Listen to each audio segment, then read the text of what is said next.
मातृभूमि का वैदिक गीत। जिस देश में जो लोग रहते हैं वो उनकी मातृभूमि कहलाती है। जैसे भारतीयों की मातृभूमि भारत भूमि है, चीन लोगों की चीन भूमि, अंग्रेजों की इंग्लैंड भूमि और इसी तरह दूसरे लोगों की अलग अलग मातृभूमि है। जिस तरह माता के रक्त मांस आदि से बच्चे का देह बनता है, उसी तरह मातृभूमि में उत्पन्न होने वाले अनाज, पानी, वहाँ का हवा और वनस्पतियाँ से उस देश के मनुष्य के देह बनते हैं। इसलिए उस देश को अपनी मातृभूमि समझना उस देश के निवासियों का स्वभाव होता है।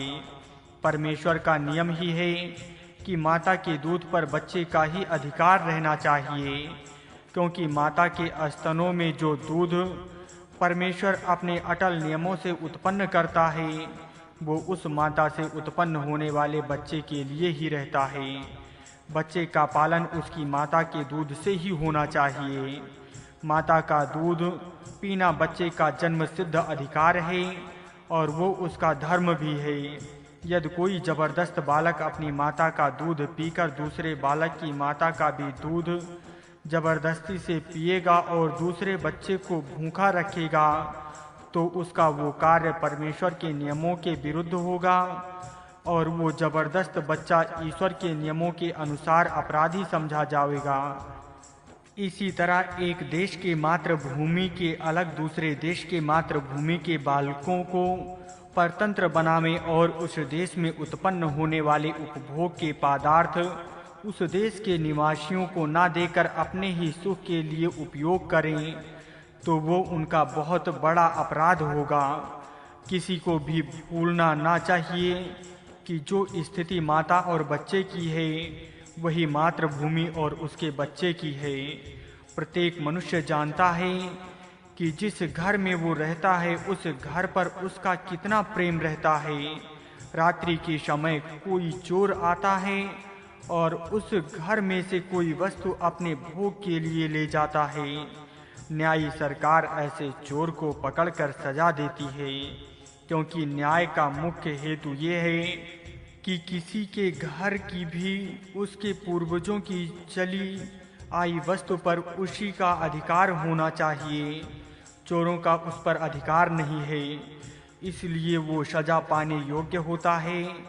जिस तरह एक छोटा सा घर की एक कुटुंब का रहता है, उसी तरह देश ये एक बड़ा घर है और वो घर सब देशवासियों का है।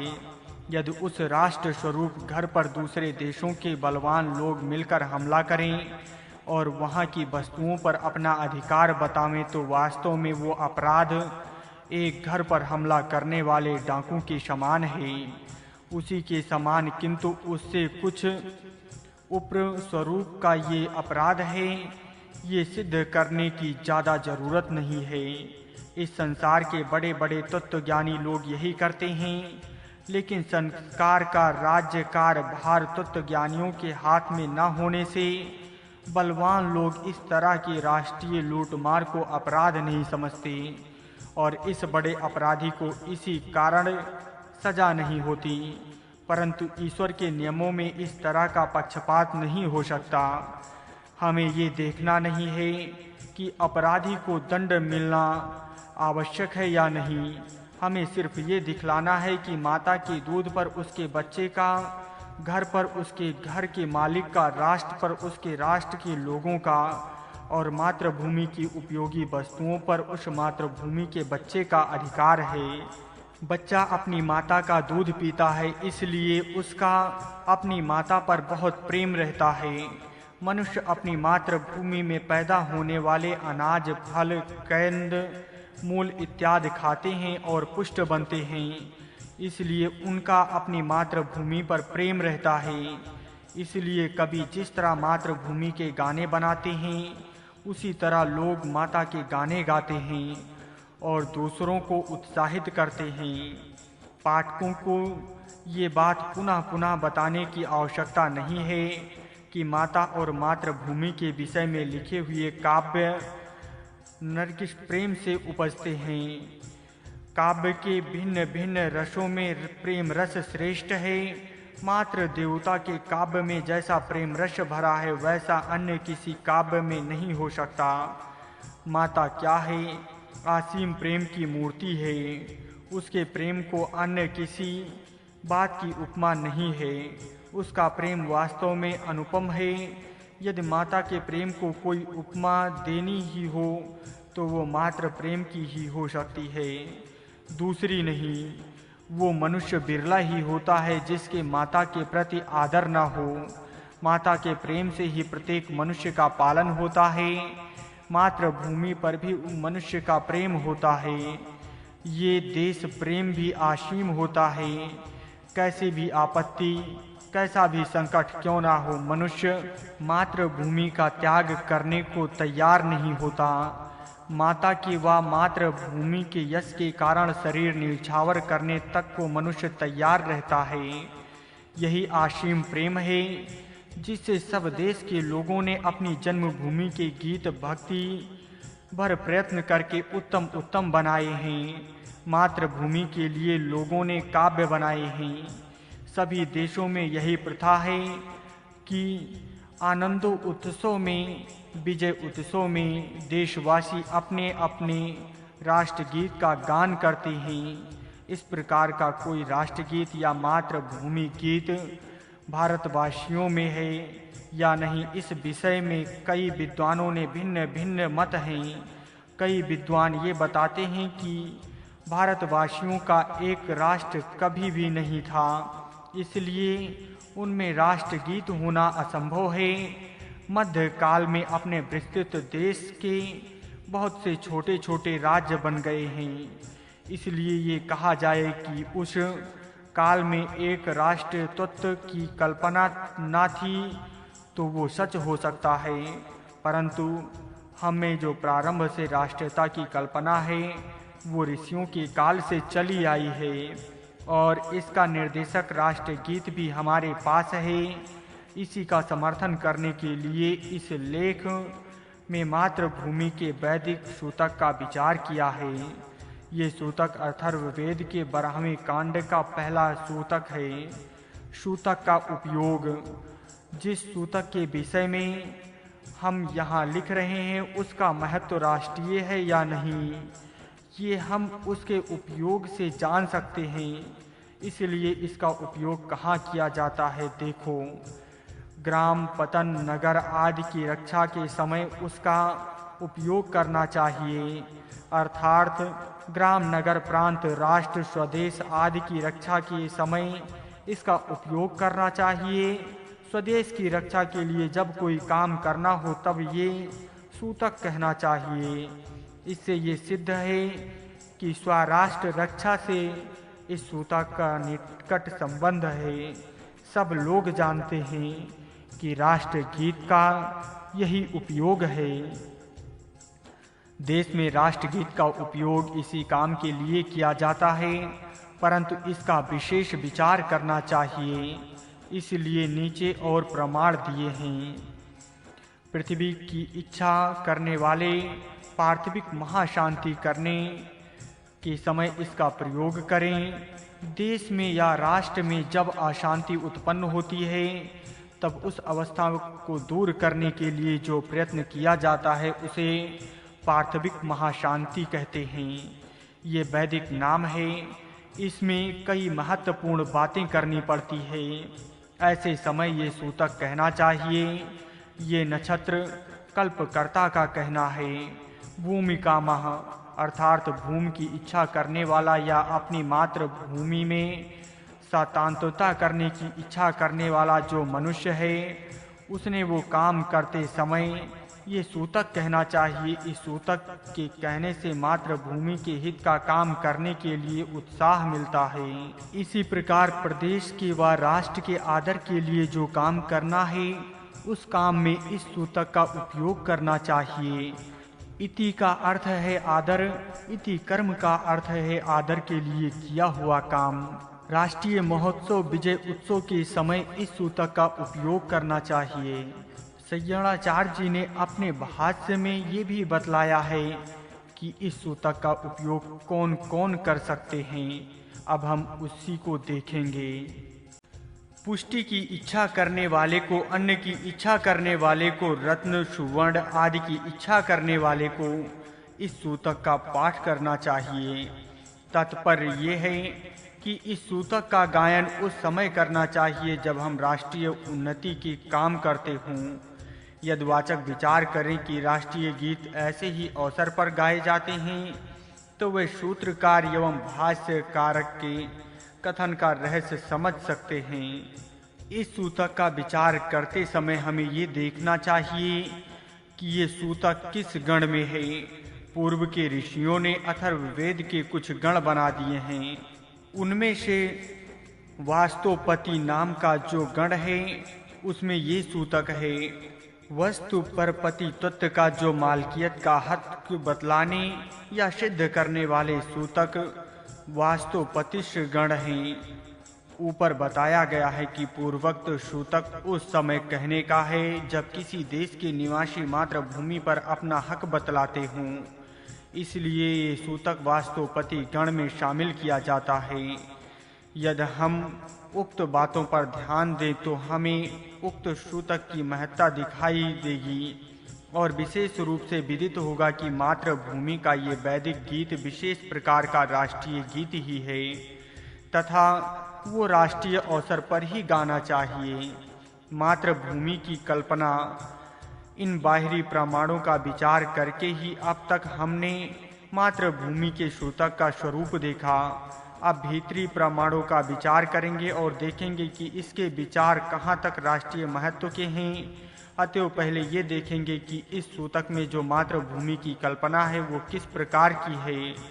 जो लोग समझते हैं कि हम लोगों के मातृभूमि की कल्पना तक नहीं है, वे इन वचनों का विचार अच्छी तरह करें और प्रत्यक्ष देख लें कि हमारे अति प्राचीन साहित्य में मातृभूमि के विचार विद्यमान हैं। तब ये भी सिद्ध होगा कि मातृभूमि की कल्पना सर्वप्रथम ऋषियों की है। मेरी माता भूमि है और मैं मातृभूमि का पुत्र हूँ। हमारी देश भूमि ही हमारी माता है और हम सब उस मातृभूमि के पुत्र हैं।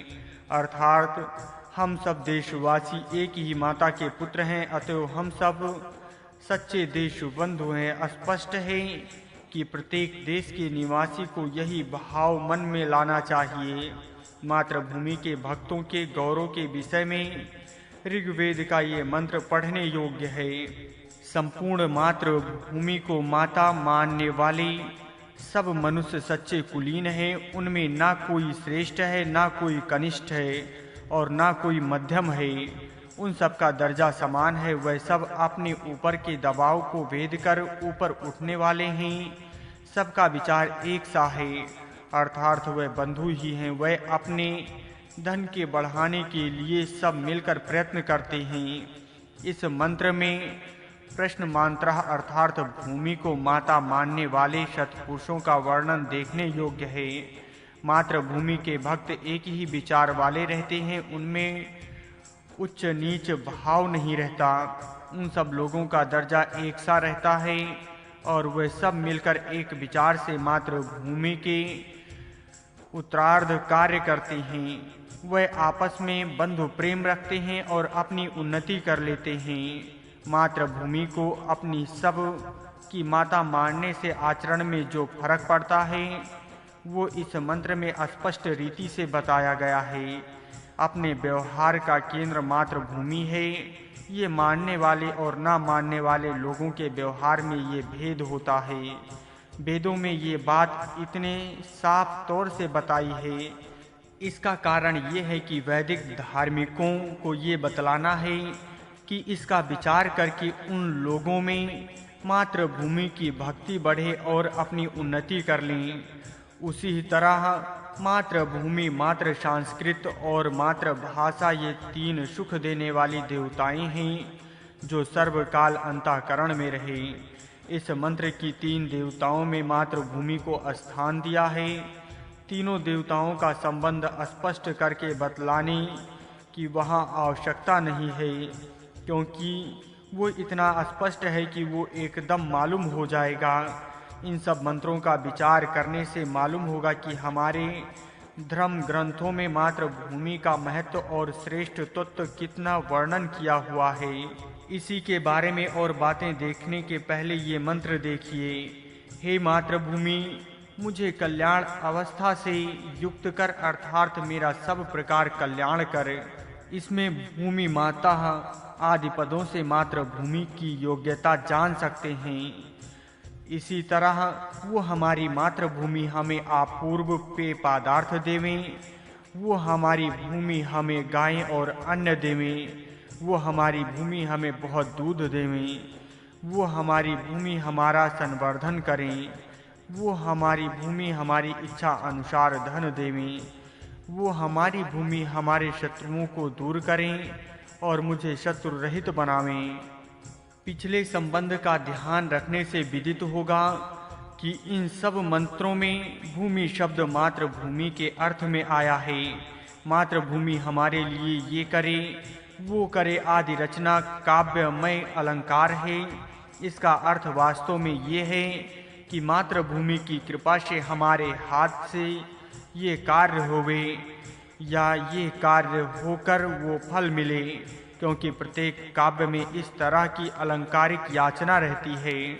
उन सब प्रार्थनाओं का शाब्दिक अर्थ भिन्न रहता है और अंतर का भाव भिन्न रहता है। इस विषय में ये मानने योग्य मंत्र देखिए।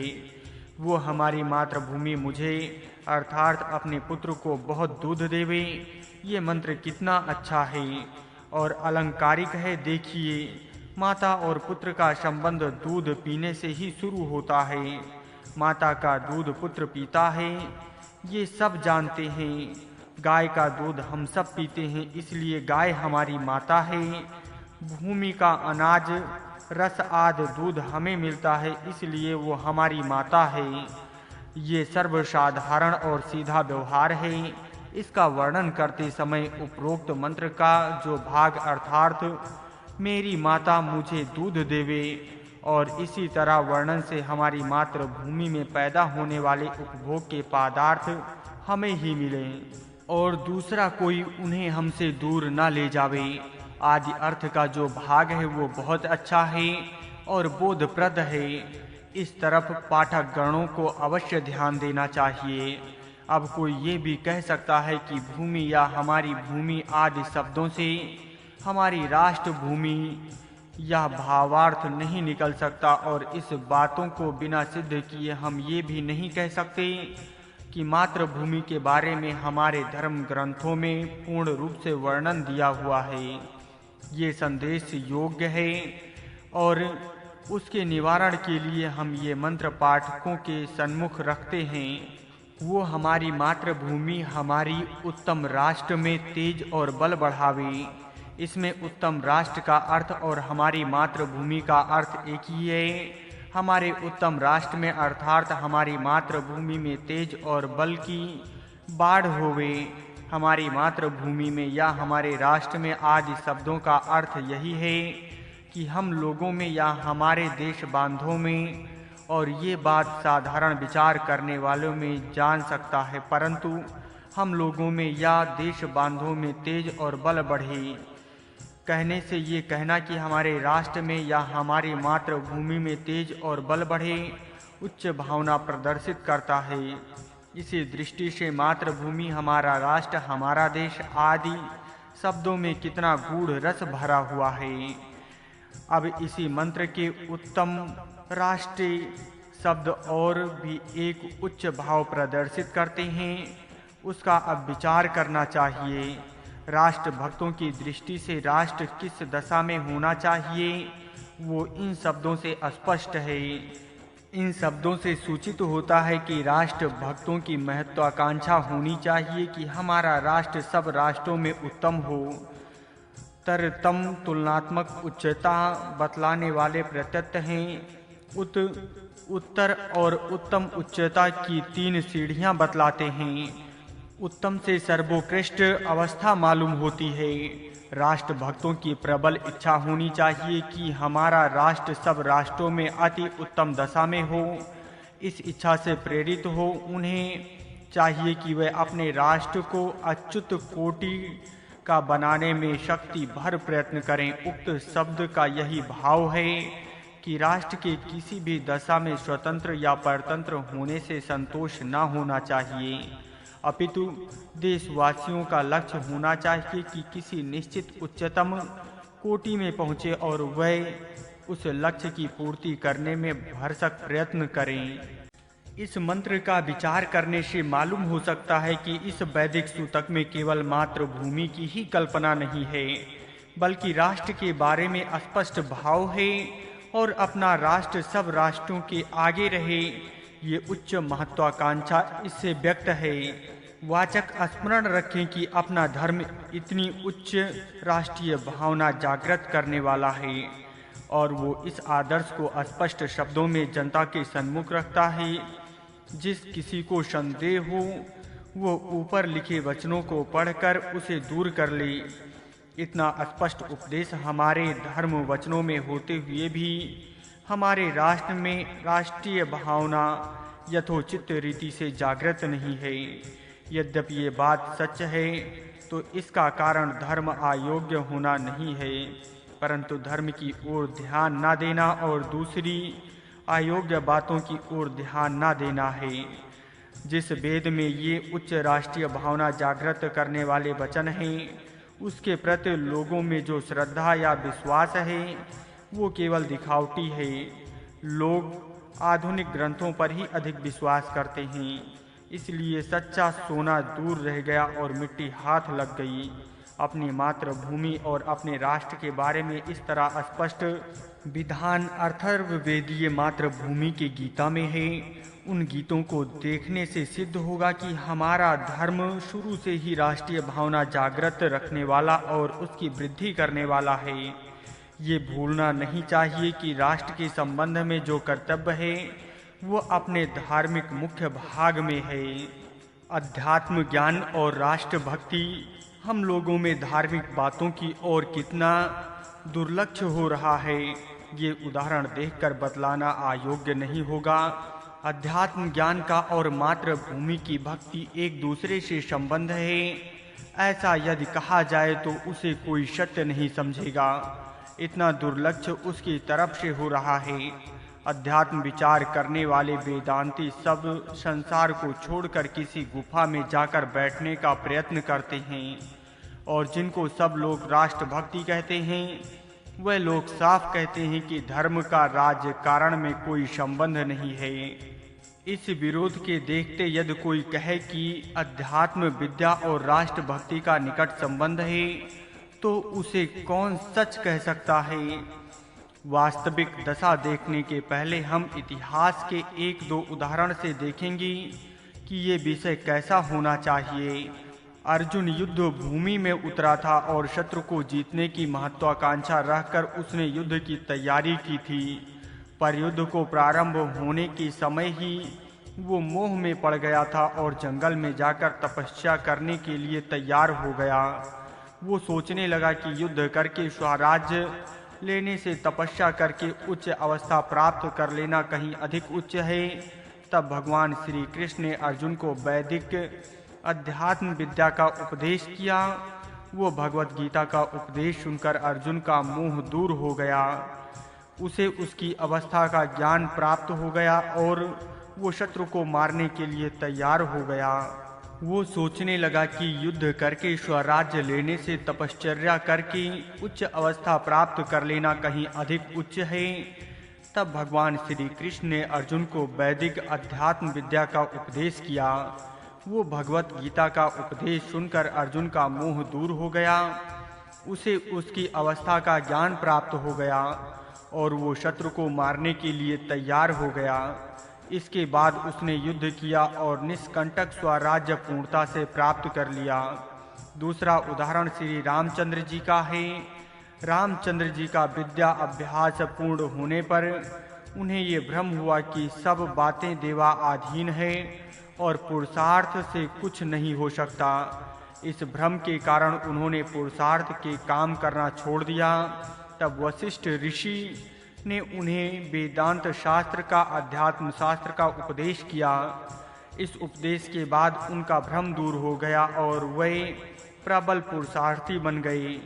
इसके बाद उन्होंने लंका द्वीप के राक्षसों का नाश किया, संपूर्ण भरत खंड के 33 कोटि देवों में वधिवास से मुक्त कर संपूर्ण स्वतंत्र बना दिया और आर्य क्षत्रियों का यश उज्जवल बना दिया।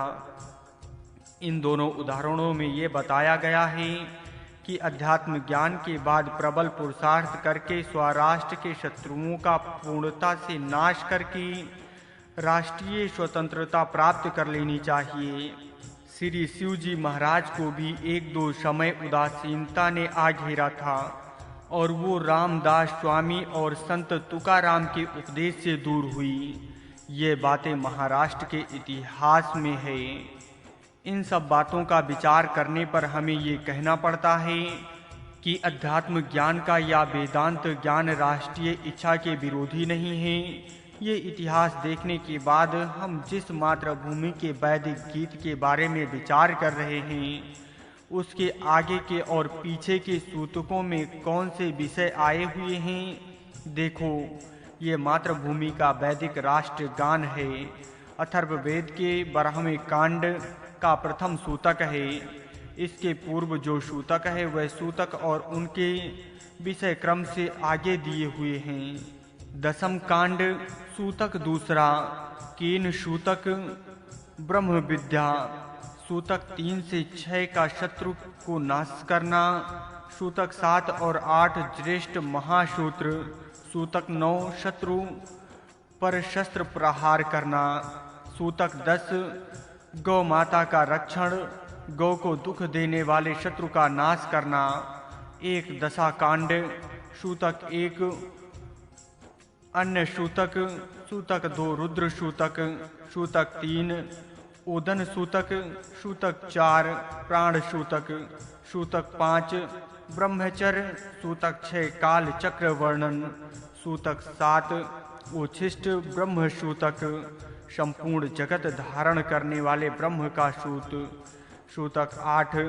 ब्रह्म सूतक शरीर में प्रविष्ट होने वाले ब्रह्म का सूतक, सूतक 9 और 10 युद्ध की तैयारी का सूतक, द्वादशा कांड सूतक 1 मातृभूमि का वैदिक गीत। इन सूतकों के क्रम में युद्ध, शत्रुनाश आदि विषयों से पहले ब्रह्म ज्ञान के सूतक आए हुए हैं। ब्रह्म ज्ञान के बाद शत्रु का नाश करने का विषय आया है। अथर्ववेद के 10वें कांड में ऐसा 2 बार निर्देश है। 11वें कांड में अन्य प्राण ब्रह्मचर्य काल आदि के बाद ब्रह्म ज्ञान है। उसके बाद युद्ध की तैयारी का वर्णन है और उसके बाद मातृभूमि का वैदिक गीत है। सूतकों का ये क्रम देखने से स्पष्टता से मालूम होता है कि ब्रह्म ज्ञान के बाद स्वतंत्रता के लिए युद्ध तो होगा।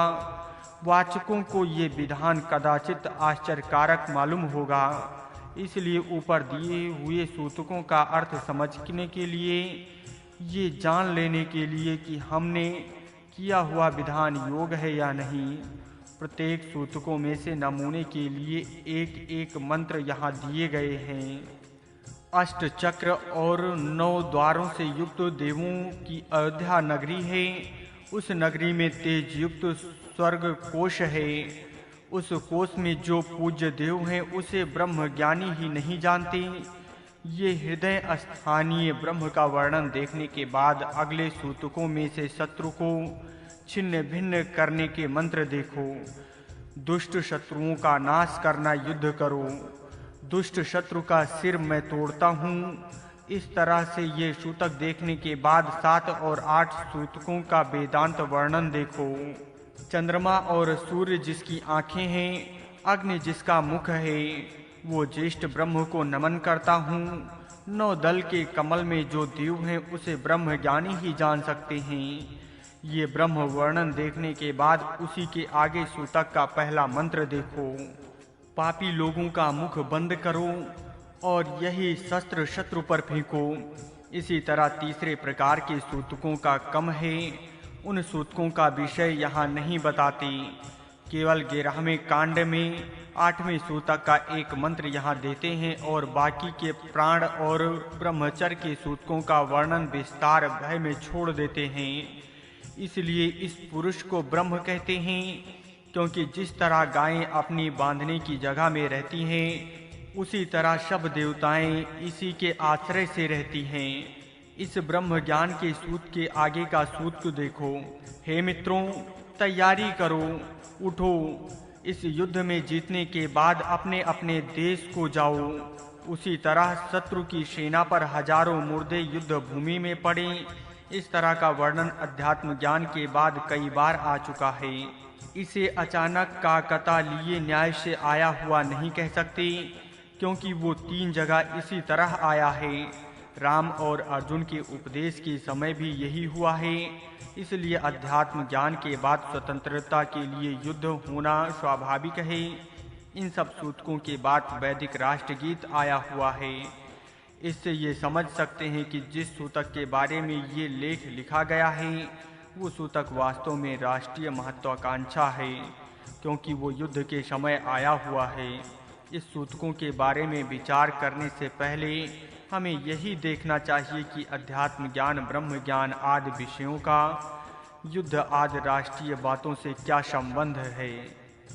नंबर 1, अध्यात्म ज्ञान बुद्धि, मन, अहंकार, प्राण, इंद्रियां और शरीर के सब अंगों को आत्मा का आधार है। ये सभी बड़ी शक्तियां हैं। इन शक्तियों का ज्ञान होना अध्यात्म ज्ञान कहलाता है। ये सब शक्तियां हम में हैं, हम बिल्कुल क्षुद्र नहीं हैं। हमारे अधीन ये बड़ी बड़ी शक्तियां हैं, उनको चलाने वाले हम हैं। ये अपनी शक्ति अध्यात्म ज्ञान से मालूम होती है। अध्यात्म ज्ञान प्राप्त करने के पूर्व जो मनुष्य अपने को क्षुद्र और निर्बल समझता है, वो यदि अध्यात्म ज्ञान प्राप्त होने पर स्वतः को सुबल और सामर्थ्य समझने लगे तो उसमें कोई आश्चर्य नहीं है। इसलिए श्री रामचंद्र जी को अपने को दैवाधीन और परतंत्र समझते थे।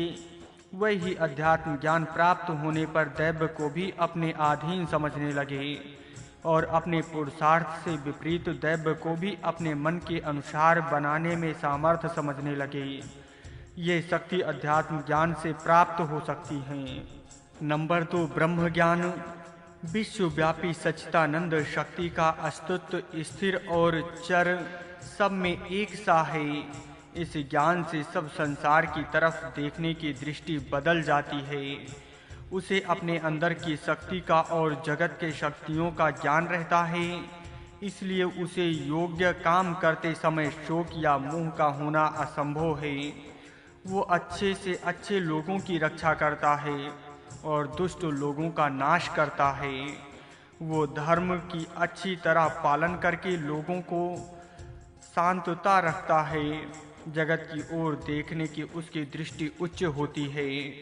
इसलिए उसे स्त्री और बाल बच्चों का मोह नहीं होता, घर या दौलत का लोभ नहीं होता, या ऐश आराम के कारण वो अपने कर्तव्य को छोड़ नहीं सकता। इसके सिवा इस ज्ञान से दूसरा एक लाभ हो सकता है। वो ये है कि पृथ्वी पर जितने युद्ध स्वार्थ के लिए होते हैं वे नहीं होंगे और उनसे जिन सज्जनों को कष्ट पहुँचते हैं वे नहीं पहुँचेंगे, क्योंकि ब्रह्म ज्ञान के कारण उसकी दृष्टि पवित्र हो जाती है और फिर वो स्वार्थ के कारण दूसरे को परतंत्र करे या लूटे। ये बात असंभव है। जगत के परिजनों को दुख देने वालों का नाश करने के लिए ही उसकी तलवार म्यान से बाहर निकलेगी। आजकल जिस तरह स्वार्थ से लड़ाइयाँ होती हैं, दूसरे राष्ट्र को निष्कारण लूटने के लिए संगठित राष्ट्रीय अन्याय हो रहे हैं। केवल अपनी सेना में तोपें हैं, इसलिए दूसरों को कष्ट देना और दूसरों की उन्नति कम करने में जो राक्षसों के समान भयंकर काम हो रहे हैं। यदि हर एक देश में अध्यात्म ज्ञान और ब्रह्म ज्ञान होवे तो वे सब बंद हो जाएंगे। राष्ट्र की जो छात्र शक्ति है वो बहुत बड़ी महाशक्ति है। उस शक्ति को ब्रह्मज्ञानी मनुष्य अच्छी तरह संभाल सकता है। ब्रह्म ज्ञानहीन स्वार्थी इस राष्ट्रीय छात्र शक्ति का दुरुपयोग करके जगत में जबरदस्ती का पापी साम्राज्य फैलाते हैं। इन सब बातों का विचार करने से मालूम होगा कि पहले ब्रह्म ज्ञान प्राप्त करके दृष्टि उच्च बनानी चाहिए और उसके बाद राष्ट्रीय महाशक्ति का उपयोग करना चाहिए। यही वेदों की आज्ञा है और यही उनकी अपूर्व दूरदर्शिता को बतलाती है। ये बात हमारे वैदिक धर्म में ही पहल सब जगत को प्राचीन काल में बतलाई है।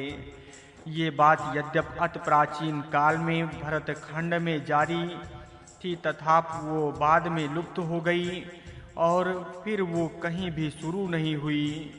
ये बात फिर शुरू होने के लिए हमें स्वतंत्रता प्राप्त करनी चाहिए और ये बात जगत में प्रचलित करने पर जगत में शक्ति रखने का महामंत्र सबको बतलाना चाहिए।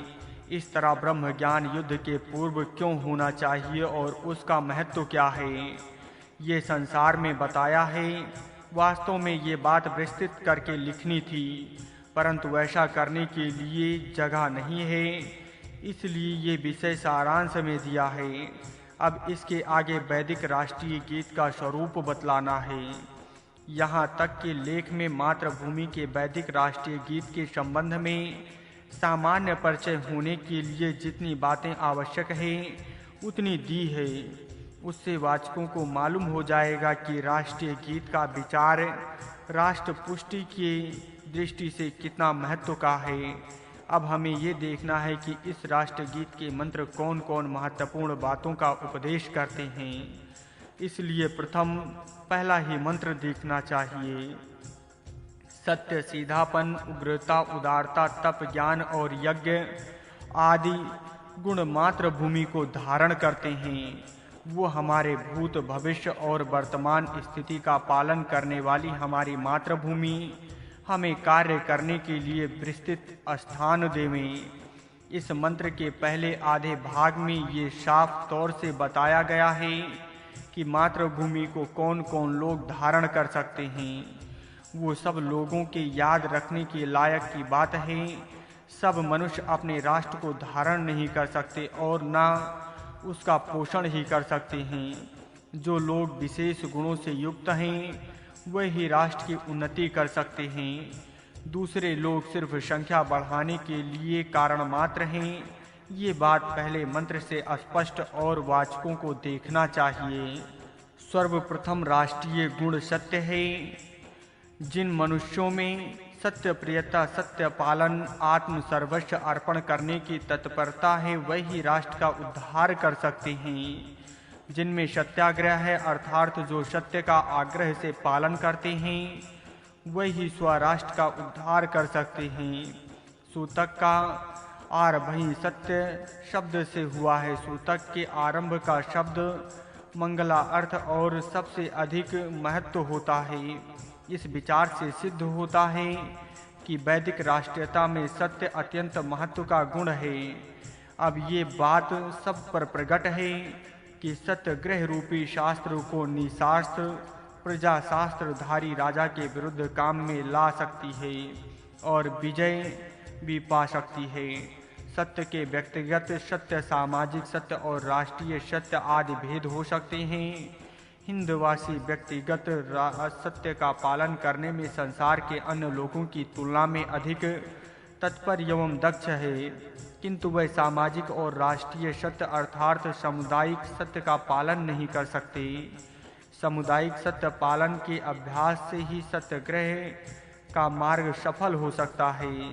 यदि भारतवासी जान लें कि सामुदायिक सत्य क्या है और उसका पालन किस प्रकार हो सकता है, साथ ही उच्च रीति से उसका पालन करें तो केवल इसी गुण से ही उसका बृहत कल्याण होगा।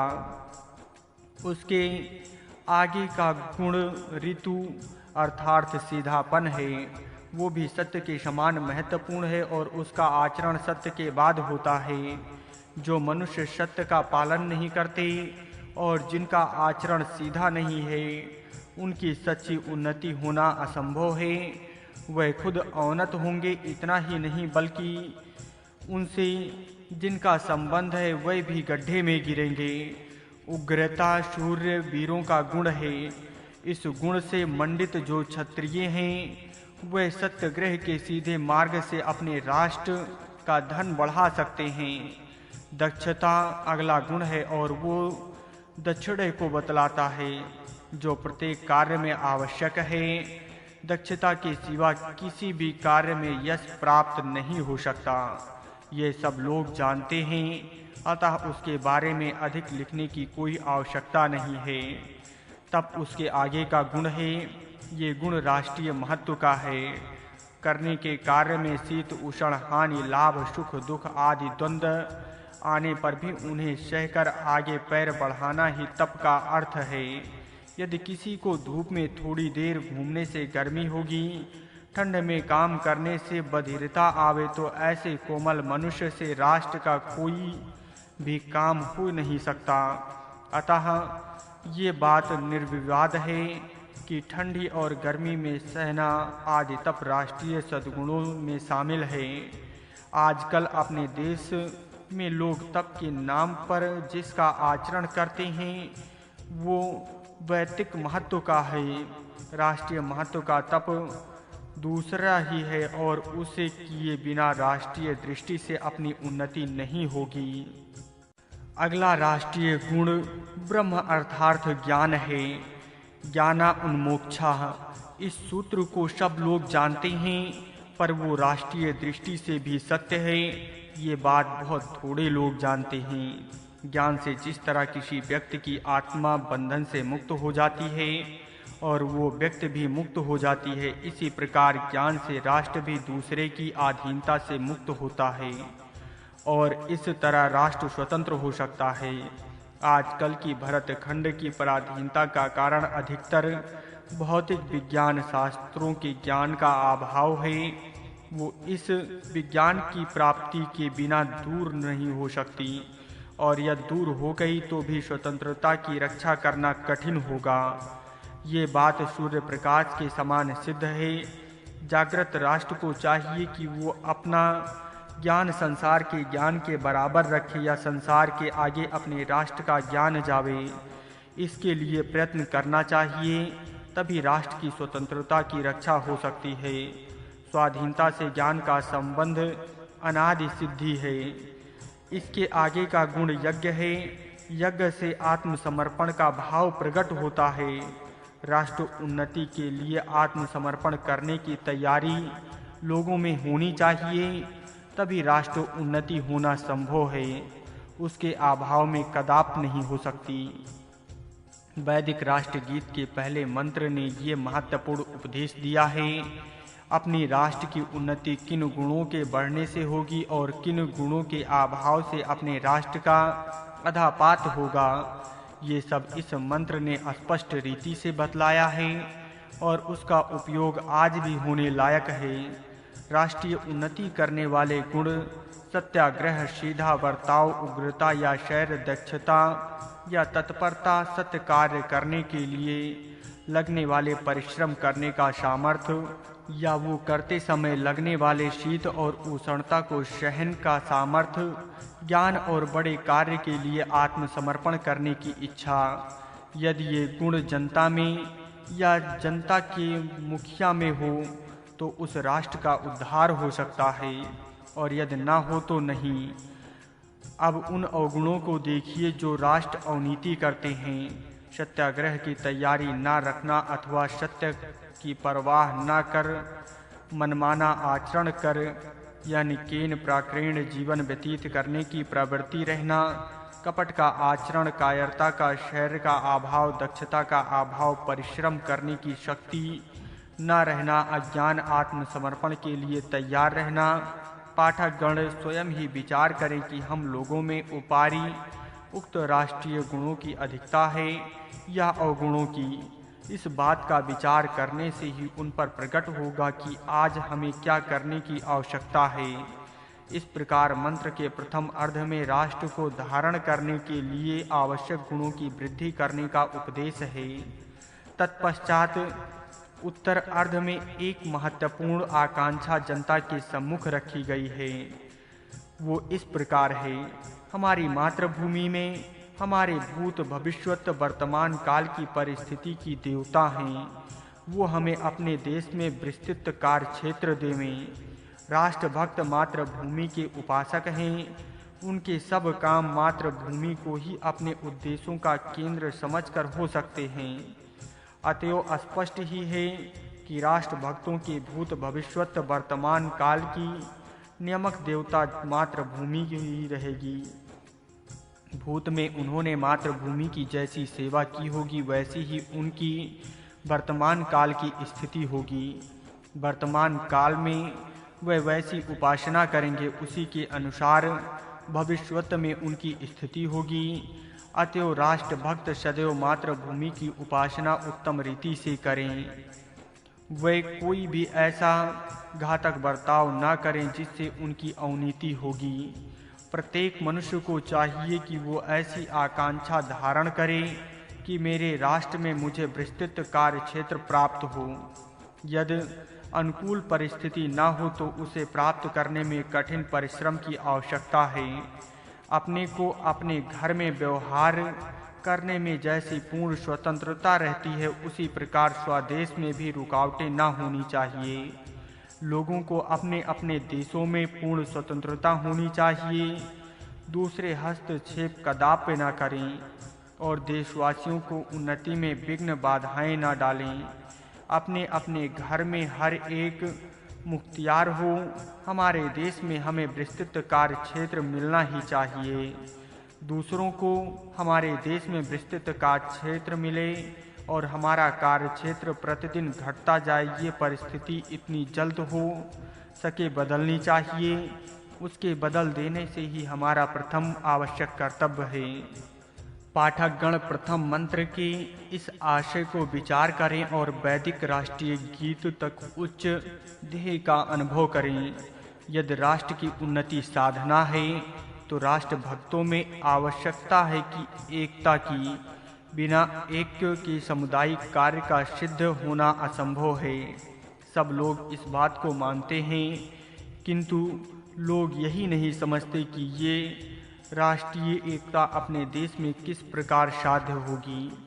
लोगों का कथन है कि हमारे देश में भिन्न भिन्न धार्मिक लोग हैं, अनेक भाषाएं और विविध जातियां हैं, रीति रिवाजों में भी अनेक भेद हैं। ऐसी दशा में एकता हो ही कैसे सकती है। ये कहकर लोग निराश होकर चुप बैठ जाते हैं। ऐक्य के लिए ज्यों-ज्यों प्रयत्न करते हैं, त्यों-त्यों फूट होती जाती है। एकता के लिए जो प्रयत्न या उपाय किया जाता है, वो अधिकाधिक फूट का ही फल है। इसी कारण राष्ट्रभक्त घबरा गए हैं। ऐसे ही समय निम्नलिखित वैदिक राष्ट्रीय गीत का मंत्र बहुत ही विचारणीय एवं बोधप्रद होगा। देखिए, अनेक भाषा बोलने वाली और नाना धर्मों से युक्त जो जनता है, उसे एक ही घर के समान धारण करने वाले मातृभूमि धन के हजारों प्रवाह मुझे दे। जिस प्रकार उछल कूद न करने वाली गाय दूध देती है, उसी प्रकार राष्ट्र की प्रगति तभी हो सकती है जबकि विविध भाषा बोलने वाले, विविध धर्मों को मानने वाले एवं विविध रीति रस्मों पर चलने वाले लोग एक ही कुटुंब के एक ही घर में रहने वाले भाइयों के समान एक ही देश में रह सकें। अनेक भाषा भाषी लोगों के रहते भी और विविध धर्म के अनुयायी होते हुए भी उन सब की एक माता की सबकी एकता माता में मातृभूमि है। इसमें सबको चाहिए कि आपसी भेदभाव भूलकर उसके सम्मुख खड़े हों। मातृभूमि की उपासना करने में भाषा का भेद, प्रांत का भेद, धर्म का भेद या जाति का भेद आड़े ना आना चाहिए।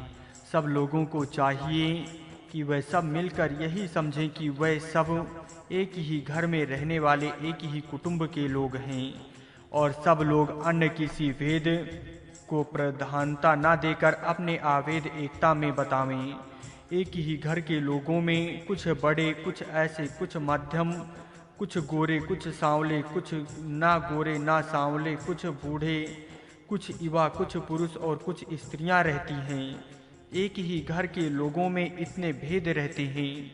उनमें से प्रत्येक यदि कहें कि मैं अन्य सबसे भिन्न हूँ तथा अपनी भिन्नता के कारण उनसे कुटुंब के हित की ओर दृष्टि ना दी, तो उस घर का, उस कुटुंब का नाश होने में ही देरी ही क्या है। इसके विरुद्ध यदि उस घर के निवासी उस कुटुंब के घटक क्षुद्र भेदों को भूल जावें और अपने मन में यही मुख्य विचार रखें कि सारे कुटुंब का हित हो, तो वही घर नंदनवन के समान आनंद से भरा हुआ दिखेगा। जहाँ कहीं मनुष्य है वहाँ भेद आवश्यक ही होंगे, किंतु मनुष्य का धर्म यही है कि क्षुद्र भेदों को गौण समझकर सब मिलकर अपने घर का, अपने देश का, अपने राष्ट्र का हित समान करें। राष्ट्रीयता यही बात बताई गई है। राष्ट्र के घटक जिस समय आपसी क्षुद्र भेदों को प्रधानता देकर आपस में लड़ते झगड़ते हैं, उस समय राष्ट्र की शक्ति क्षीण होती है। परंतु जब भेदभावों को मिटाकर वे सब मिलकर देश हित के कार्य करने में लग जाते हैं, तब उनकी शक्ति बढ़ती है और उनकी उन्नति होती है। किसी भी देश को या किसी भी राष्ट्र को देखिए, भाषा, जाति, वंश, धंधे आदि अनेक कारणों में उससे अनेक भेद होते ही हैं। आज संसार में एक भी राष्ट्र ऐसा नहीं है जिसमें उपयुक्त भेदों का नामो निशान न हो, परंतु विचारशील राष्ट्र के असमंजस लोग इन भेदभावों की ओर ध्यान नहीं देते। वह यही समझते हैं कि राष्ट्र हित ही उनका लक्ष्य है। बस अपने लक्ष्य पर दृष्टि रखें, एकता से उसी की प्राप्ति में लग जाएं। आपस में लड़ाई झगड़ा करने वाली जातियां भी सब देखती हैं कि सारे राष्ट्र पर अगति आगाई है, तो वह आपसी झगड़े को छोड़ देती हैं, आपस में मिल जाती हैं और राष्ट्रीय आपत्ति का सामना करती हैं। परिणाम यही होता है कि उस आपत्ति से वे बच जाते हैं। परंतु इसके विपरीत जो लोग अपने भेदभावों की ओर ही दृष्टि रखते हैं, जो राष्ट्रीय हित की ओर नहीं देखते, उन्हें राष्ट्र की अपेक्षा अपने भेद ही अधिक महत्व के मालूम होते हैं। वे क्षुद्र भेदभावों से फंसे हुए रहते हैं और अपनी उन्नति कभी नहीं कर पाते। वेदों के रहते भी जो उसमें आवेद का अनुभव प्राप्त करने को तैयार रहते हैं, वही कुछ राष्ट्रहित साधन कर सकते हैं। हमारे हिंदुस्तान में ही सब मनुष्य भेदभावों से विभक्त हैं या नहीं, किंतु अन्य देशों में भी यही हाल है। तब क्या इस देश के निवासियों को उचित है कि वह ही अपने भेदों का सदा बढ़ाते रहें और इससे अपने शत्रु को मदद दें? क्या भारतवासी इस महत्व की बात का विचार ना करेंगे? जो लोग सदैव यही चाहते रहते हैं कि प्रथम आपसी भेदभाव को मिटा दें, उन्हें स्मरण रखना चाहिए कि ऐसा समाज जिसमें भेदभावों का बिल्कुल अभाव हो, ना किसी पृथ्वी तल पर या ना अब विद्यमान है और न किसी भविष्यत में भी होने की संभावना है। किसी भी देश में या किसी भी समय जो बात कभी ना हुई, वो इस देश में कैसे हो सकती है? सब देशों में एक बात साध्य हुई है और वो है आपसी भेदों को मर्यादा का उल्लंघन न करने देना। बस यही बात हमारे देश में भी साध्य हो सकती है। अतः एवं उचित यही है कि लोग असाध्य को साधने के प्रयत्न में न लगें, परंतु साध्य बातों को ही करें और अपनी उन्नति कर लें। भारतवर्ष में 3 धर्म विद्यमान है, हिंदू, मुसलमान और ईसाई। ये समझ कि जब तक ये 3 धर्म हैं, तब तक स्वराज्य के लिए प्रयत्न न करना, अथवा ये 3 भेद नष्ट होकर जब सब का मिलकर कोई नया धर्म बनेगा, तभी स्वराज्य प्राप्ति का प्रयत्न करना निरा अज्ञान है। इन 3 भिन्न धर्मों के रहते भी सबको मिलकर मातृभूमि की उपासना के लिए तैयार होना चाहिए। ये तो असंभव है कि तीनों धर्म सदा के लिए नष्ट हो जाएं। इन भिन्न धर्मों में रहते हुए भी सबको चाहिए कि वो अपना अभिन्न राष्ट्र धर्म देखें। जाति भेद, भाषा भेद, वर्ण भेद आदि अनेकानेक भेद अवश्य ही रहेंगे। इन भेदों का सदा के लिए नष्ट होना यदि संभव माना जाए, तो उसे इतना अधिक समय लगेगा कि उसके साध्य होने तक स्वराज्य को दूर रखने से हमारी बड़ी भारी हानि होगी। अतएव हर एक मनुष्य को, हर एक व्यक्ति को यही सीखना आवश्यक है कि अनेक वेदों के रहते हुए भी उन्हें भूलकर एक घर के एक कुटुंब के भाइयों के समान एकता से रहें। इस मंत्र का यही उपदेश है और हर एक राष्ट्रभक्त उस पर ध्यान दें। अब आगे का मंत्र देखिए। जिस मातृभूमि के मनुष्यों में उच्चता नीचता और क्षमता संबंध बहुत ही निर्भरता है, अर्थात झगड़े नहीं हैं, और जो नाना गुणों से युक्त औषधि उत्पन्न करती हैं, वो हमारी मातृभूमि हमारी कीर्ति व स्थिति बढ़ावें। ये मंत्र बताता है कि विषमता होते हुए भी राष्ट्रीय हित का साधन कैसे करना चाहिए। मनुष्य का भेदभाव पूर्णता मिटाने की चेष्टा भले ही की जाए, पर शरीर इंद्रियां मन बुद्धि आत्मा के न्यूनाधिक विकास के कारण तथा उनकी व्यवहार कुशलता की न्यून अधिकता से उनमें ऊंच नीच मध्यम आदि भेद रहना स्वाभाविक है। अतएव संभव नहीं है कि सब मनुष्य समान योग्यता के बिल्कुल एक से बने। ऐसी असमानता रहने पर भी प्रयत्न ये होना चाहिए कि उनके आवेद की ओर ही ध्यान देकर सबका उत्कर्ष हो।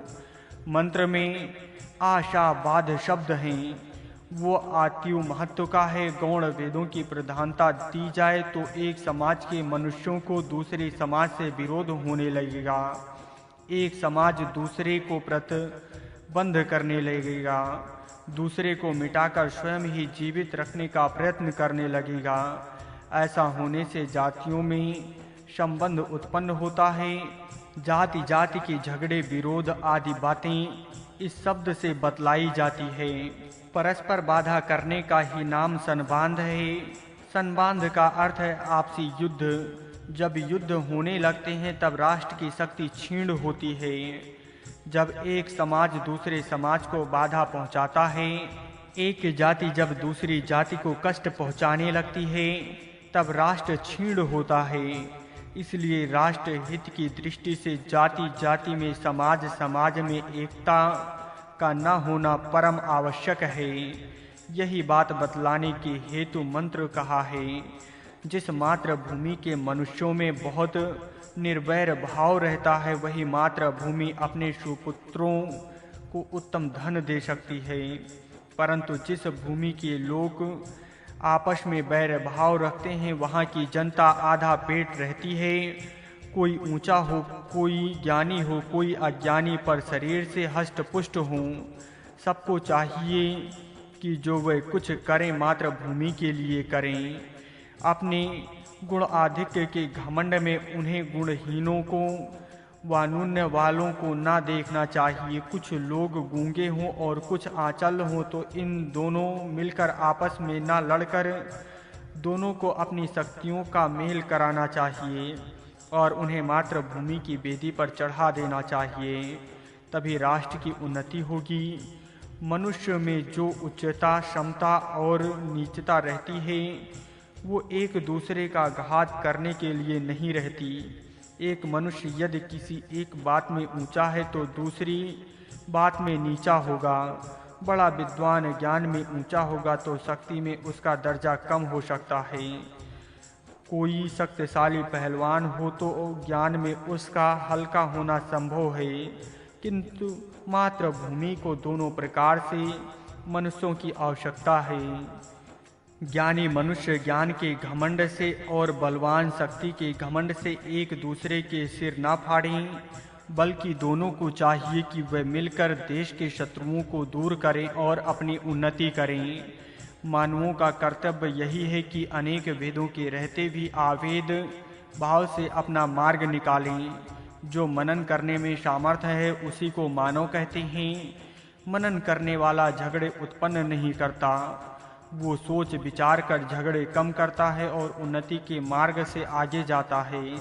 जो अपना परिस्थिति का विचार नहीं करते, अपनी उन्नति के लिए प्रयत्न नहीं करते, किंतु आपस के झगड़े ही बढ़ाते हैं, वे दो पैर वाले होने पर भी मानव या मनुष्य नहीं कह सकते। इस मंत्र का उपदेश हम लोगों की वर्तमान दशा में अच्छी तरह उपयोग हो सकता है।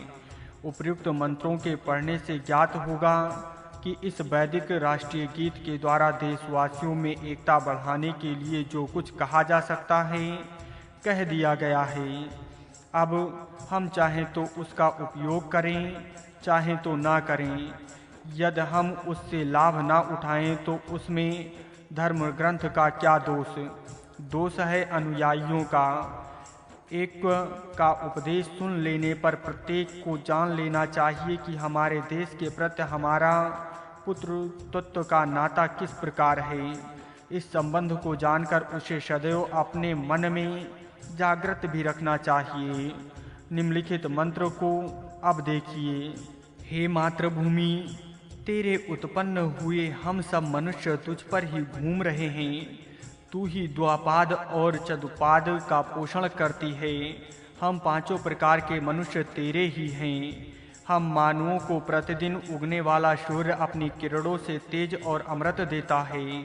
इस मंत्र में सर्वप्रथम यही बतलाया गया है कि हम मनुष्य भूमता से ही उत्पन्न हुए हैं और तुझ पर ही घूमते फिरते हैं।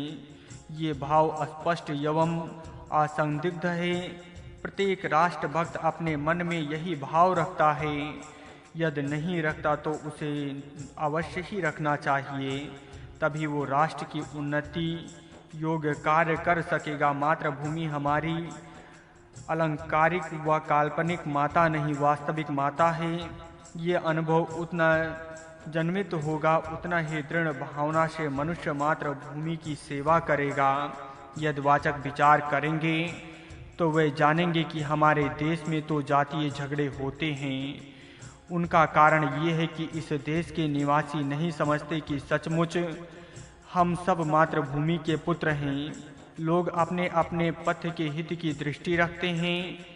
सबका मिलकर जो राष्ट्र धर्म है उसका पालन कोई नहीं करता। इससे सबको एक राष्ट्र धर्म का बंधन नहीं रहता। प्रत्येक को अपना पंथ ही अधिक प्रिय है। सर्वराष्ट्रीय धर्म के पालन की कोई फिक्र भी नहीं करता। ऐसे घातक विचार किसी भी देश के निवासियों में से किसी भी जाति के लोग न रखें। इसी मंत्र में स्पष्ट शब्दों में कहा गया है कि हम सब मातृभूमि के बालक हैं। वाचक यदि इस अनुपम मंत्र पर विचार करें तो उन्हें विदित होगा कि आपसी फूट की ये अक्षीर दवा है। मनुष्य किसी भी धर्म के या पंथ के रहें या उनमें जाति और वर्ण के कारण कैसी भी भिन्नता क्यों ना आई हो, यदि वह एक राष्ट्र धर्म से बंधे जाएंगे तो परस्पर वैर भाव उत्पन्न ही ना होगा। हमारी मातृभूमि हम द्विपदों का और अन्य चात्सु पदों का उत्तम प्रकार से पोषण करती है। इस स्वार्थी दृष्टि से भी यदि देखें तब भी हर एक मनुष्य के लिए उत्तम बात यही होगी कि वो हृदय में मातृभूमि की भक्ति रखे और उसकी रक्षा के लिए सदैव तैयार रहें। हम अपने मकान की रक्षा करते हैं, अपनी जमीन की रक्षा करते हैं। ये सब हम इसलिए करते हैं कि उससे हमारा हित होना है। हमारा हित मातृभूमि से भी होता है, क्योंकि वो मातृभूमि मनुष्यों को और पशु पक्षियों को अन्न उदक आदि देती है और उनकी रक्षा करती है। यदि हम मातृभूमि की रक्षा ना करेंगे तो वो किसी दूसरे की अधीन हो जाएगी और तब हमारी आफत होगी। हम भूखों मरने की नौबत आएगी। इस समय भारतीयों का यही हाल है। उन्होंने योग्य समय मातृभूमि की रक्षा न की, अतएव हमें कष्ट सहने पड़ते हैं। इस आपत्ति के समय भी हम आपसी झगड़ों को नहीं भूलते और एकता से मातृभूमि की सेवा करने को तैयार नहीं होते। गत काल में हम लोगों ने जो गलतियां की सो तो हो चुकी, उनके बारे में अब कोई कितना ही क्यों ना कहे, जो बदल नहीं सकती, परंतु उन गलतियों का फल भोगते समय भी उनसे उचित शिक्षा न लेकर पुनः पुनः वही भूलें करना और प्रतिदिन आपसी भेदभावों को बढ़ाना भयंकर भावी आपत्ति का चिन्ह है। क्या भारतवासी इस पर विचार न करेंगे? इस विचार को मन में न रखें कि हे मातृभूमि, हम तेरे बालक हैं। हम समझते हैं कि हम अपने भिन्न भिन्न पंथकों के हैं। इसके समान दूसरी भयंकर भूल नहीं है। सर्वप्रथम हम अपने राष्ट्र के हैं, तत्पश्चात अपने पंथ के हैं। यही बनाना हर एक मनुष्य के लिए रखना उचित है। यदि मनुष्य ये बाना न रखे तो राष्ट्र हानि होना टल नहीं सकता। अचानक देख सकते हैं कि अथर्ववेद के इस वैदिक राष्ट्र गीत के प्रत्येक मंत्र में कैसे महत्व का उपदेश किया है। हमारी वर्तमान गिरी दशा में ये अनमोल उपदेश रत्न ही हमारा उत्थान कर सकते हैं। इतना ही नहीं, वह हमारा यश चारों दिशा में फैला सकते हैं। हे प्रिय वाचक, आप इसी दृष्टि से इन मंत्रों का विचार करें और उनके उपदेशों को कार्य में परिणित करें। यहाँ तक के लेख में बतलाया गया है कि मातृभूमि के वैदिक गीत की साधारण बातें क्या है, तथा ये भी दिखाया गया है कि जनता में भिन्नता रहते हुए भी एकता का साधन कैसे करना चाहिए और मातृभूमि के सेवा के लिए सब मिलकर किस प्रकार तैयारी करें। पिछले लेखों में वाचकों के लिए निश्चय हुआ होगा कि इस वैदिक राष्ट्र गीत में राष्ट्र की उन्नति के जैसे उच्च तत्वों को समावेश हुआ है, वैसे तत्व अन्य किसी देश के राष्ट्र गीत में नहीं है। तथाप आवश्यक ये है कि इस राष्ट्रीय गीत पर और भी कई दृष्टियों से विचार किया जाए। जनता में मातृभूमि के लिए प्रेम उत्पन्न होना चाहिए। ये प्रेम तभी हो सकता है जबकि देश के नगरों, पहाड़ों एवं अनन्यान स्थानों के प्रति आदर हो। आदर किसी विशेष महत्व के कारण से ही हो सकता है। यदि हम कहें कि इसका आदर करो, तो हमारे कहने से कोई आदर ना करेगा। किसी स्थान के प्रति आदर तभी हो सकता है जब उसका किसी महत्व की पुण्यमयी घटना से संबंध हो, या उसका किसी महात्मा से संबंध हो, या अन्य किसी विशेष घटना से उसका संबंध हो। अतएव हमें ये देखना है कि वैदिक राष्ट्रीय गीत इसकी सूचना किस प्रकार देता है। देवों द्वारा बसाए हुए स्थान। हमारी जिस मातृभूमि के नगर देवों द्वारा बनाए गए हैं और जिसके खेतों में सब मनुष्य विविध काम करते हैं, उन सब पदार्थों को अपने गर्भ में धारण करने वाली मातृभूमि को परमेश्वर सब दिशाओं में हमारे लिए रमणीय बनावे। अब इसके जिसके नगर देवों द्वारा बनाए गए हैं वाला भाग देखिए। जनता को विश्वास होना चाहिए कि हमारी मातृभूमि के नगर देवों ने बसाए हैं। हमारे नगरों से देवों का संबंध है। देवों का देवत्व हमारे नगरों में देखा है। इस प्रकार का जीवित विश्वास यदि जनता के मन में स्थान बना ले तो निश्चय ही है कि अपने देश के बारे में मन में जागृति होगी। इतिहास में उल्लेख है कि हमारी हिंद भूमि के विविध नगरों का संबंध देवों से हुआ है। भगवान श्री रामचंद्र जी का संबंध अयोध्या से और रामेश्वर से है। श्री कृष्ण जी का संबंध गोकुल, वृंदावन तथा द्वारका से है। इंद्र का संबंध इंद्रप्रस्थ से है। हमारे देश के अलावा वृद्ध जानते हैं कि इस प्रकार अनेक नगरों से देवों का संबंध है। नदियाँ, तालाब, सरोवर, पर्वत, श्रृंग, गुफाएं आदि स्थानों में देव देवताओं का और पुण्य पुरुषों का संबंध रहा है। इसका हाल ग्रंथों में भी पाया जाता है और सब स्त्री पुरुषों को भी कथा पुराण आदि सुनने से मालूम हुआ है। गौरी शंकर और कैलाश के पर्वत शिखरों का संबंध साक्षात भगवान शंकर के साथ है। बद्री केदारनाथ के आश्रम का संबंध नर नारायण ऋषि मुनियों से है। मातृभूमि की दृढ़ भक्ति के लिए परम आवश्यक है कि ये संबंध देश के सब स्त्री पुरुषों को विदित होवे। कुछ अधिक शिक्षित लोग कहेंगे कि ये अंधविश्वास किस लिए। बिल्कुल व्यवहारिक हित की दृष्टि से भी मातृभूमि के प्रति भक्ति हो सकती है। बात बिल्कुल ठीक है, पर व्यवहारिक लाभ के साथ ही यदि लोगों के हृदय में ऊपर लिखे संबंधों का भी विचार आवे तो भी नुकसान कुछ न होगा। बालक अपनी माता पर प्रेम करता है, पर इसलिए नहीं कि माता सुंदर है या माता दूध देती है। वो प्रेम करता है क्योंकि मातृ देवो भव के अनुसार माता एक देवता है। बालक का माता के प्रति प्रेम इसी दिव्य भावना के कारण रहता है। बालक का माता के प्रति और माता का बालक के प्रति अकृत्रिम प्रेम रहता है। बदले की आशा न कर जो प्रेम किया जाता है वही दिव्य प्रेम है, वही निरपेक्ष आकृतिम प्रेम है। इसलिए मात्र प्रेम व्यवहारिक प्रेम नहीं है। मातृभूमि का प्रेम भी इसी प्रकार आकृतिम, निश्चेम, अतैतिक और दिव्य होना चाहिए। आकृतिम प्रेम उत्पन्न होने के हेतु उपयुक्त मंत्र में लिखा है कि अपने देश के नगरों का संबंध देवों से है। ये बात सब लोगों को मालूम रहनी चाहिए और सब लोग यही सोचें कि हमारे नगर देवों ने बसाए हैं। जो ज्ञानी लोग आर्थिक व व्यवहारिक हित की दृष्टि से मातृभूमि की भक्ति करते हैं वे भले ही वैसा करें, उसमें किसी की रुकावट नहीं है, परंतु सब जनता उस कोटि की ज्ञानी नहीं हो सकती। अतएव साधारण लोगों में विशेष प्रेम उत्पन्न हुए, इसी गरज से सबको मालूम होना आवश्यक है कि हमारे देश के स्थानों का संबंध देवों व ऋषियों से है। प्रतापगढ़ से तथा सिंहगढ़ से शिवाजी महाराज का संबंध, उदयपुर से महाराणा प्रताप सिंह का संबंध, झांसी से रानी लक्ष्मीबाई का संबंध, गढ़मंडला से रानी दुर्गावती का संबंध, पर लेखी से स्वामी रामदास का संबंध और इसी प्रकार भिन्न भिन्न इतिहास प्रसिद्ध स्थानों से ऐतिहासिक व्यक्तियों का संबंध मालूम होना परम आवश्यक है।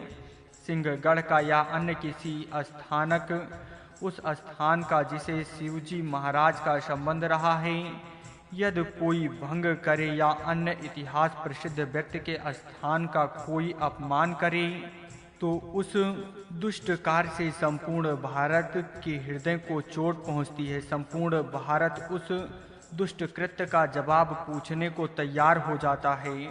इसी में राष्ट्रीय उन्नति का बीज है। इसलिए जब विदेशी सरकार दूसरे देश पर अपना अधिकार जमाती है तब उस देश के ऐसे इतिहास प्रसिद्ध स्थानों को भुलाने में दक्ष रहती है, पर तत्पर रहती है कि ऐसे स्थानों का लोगों को पता भी ना रहे। इसका भी मर्म यही है। मुसलमानों ने प्रयाग का नाम इलाहाबाद रखा, सहस्त्र तीर्थ का नाम इस्लामाबाद रखा, मारतंड को मटन कहा, बाबा महेश का नाम मुइर्दिनिर्स कर डाला, श्री शंकराचार्य के स्थानों को इतख्त सुलेमान कहा और इसी प्रकार हजारों शहरों और स्थानों के नाम बदल दिए। इसका रहस्य हम ऊपर बता चुके हैं। जब अंग्रेजों का राज हुआ तब उन्होंने धवलगिरी के गौरी शंकर का नाम माउंट एवरेस्ट रख दिया और शिमला, महाबलेश्वर आदि पर्वत राजों के शिखर के अंग्रेजी नाम बना दिए। इसी प्रकार अन्य कई स्थानों का अंग्रेजीकरण हुआ। मुसलमानों ने मंदिरों और मूर्तियों का विध्वंस किया और बलात्कार से लोगों को अपने धर्म में मिलाया। अब ईसाई लोग धर्मांतर करा रहे हैं। वे प्रायः प्रत्येक देव स्थान और तीर्थ स्थान में खड़े रहकर उसकी निंदा करते हैं।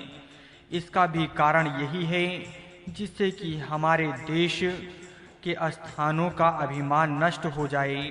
विजेता मुसलमान रहे, अंग्रेज रहे या जापानी रहे, इनका सबका स्वभाव एक सा ही होता है।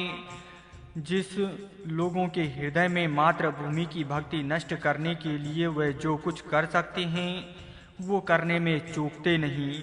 मातृभूमि के विषय में प्रेम और भक्ति उत्पन्न होने के लिए अपने देश के तीर्थ स्थानों का प्रेमपूर्ण इतिहास जनता के हृदय में सदैव जागृत करते रहना चाहिए। जब तक जनता में मातृभूमि का प्रेम जागृत रहेगा तब तक विदेशी विजेताओं के पैर जम नहीं सकते। यही सार्वत्रिक नियम होने से वे जेते जाती हुई पदिकांत जनता की मातृभूमि के प्रेम के सब चिन्ह जल्दी मिटाने का प्रयत्न करते रहते हैं। संसार के इतिहास से वाचक इसकी पुष्टि के उदाहरण स्पष्टता देख सकते हैं। पुष्टि देखने पर ही उन्हें ऊपर के मंत्र के उपदेश का रहस्य विदित होगा। ये तो स्वाभाविक ही है कि लोगों को मालूम हो कि हमारे देश के नगर देवों के बनाए हैं। हमारे पूर्वजों का उनमें से जो संबंध है उसका स्मरण रहे। बड़े बड़े महात्माओं के चरण रज का स्पर्श होने से वह स्थान तारक हो गए हैं। वेद मंत्र ने ऊपर के राष्ट्र गीत के इन भावों का खास परिचय करा दिया है। अतएव पाठक इस मंत्र का जितना अधिक विचार करेंगे उतना ही उनके लिए अच्छा होगा। ऊपर के मंत्र में और दो बातें ध्यान देने योग्य है। लोग अपने अपने क्षेत्र में ध्यान से काम करें और देश के निवासियों को चारों दिशाएं रमणीय मालूम हो। अपने ही देश की चारों दिशाएं हमको रमणीय नहीं मालूम होती। इसका कारण हमारी पराधीनता है। स्वतंत्र लोगों को सब दिशाएं रमणीय मालूम होती हैं। ये कहना है कि सब दिशाएं हमें रमणीय दिखें, हम स्वतंत्र रहें, कहने के बराबर है।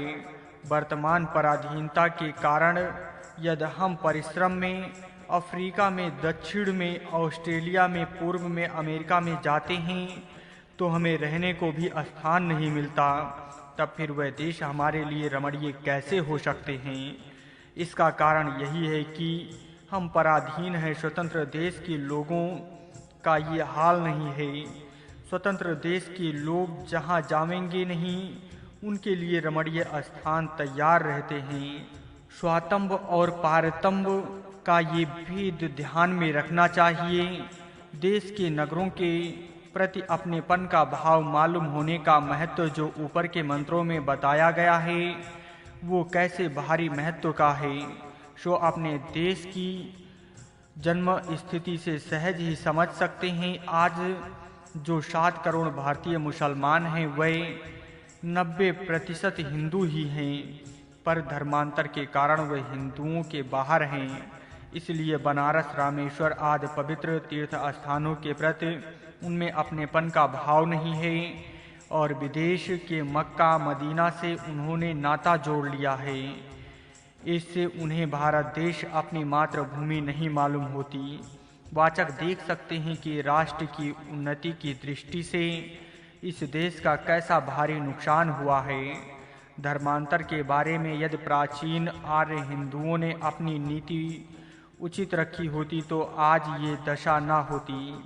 हमारी इस वर्तमान दशा को ध्यान में रखकर उक्त मंत्र पर विचार करना चाहिए, तब उस मंत्र की महत्ता और उसके अमूल उपदेश का रहस्य मालूम होगा। ऋषि ऋण, जिस मातृभूमि में पूर्व के ज्ञानी देश का भूतकाल बनाने वाले ऋषियों ने सत्र और यज्ञ करके तथा तप करके सप्त भूमियों का उद्धार किया, वो हमारी श्रेष्ठ मातृभूमि है। हमारे देश का भूतकाल का इतिहास बनाने वाली तेजस्वी ऋषि थे। देशवासी यदि इस बात का विश्वास करें तो उन्हें प्राचीन काल से दिव्य समय का निश्चय होगा।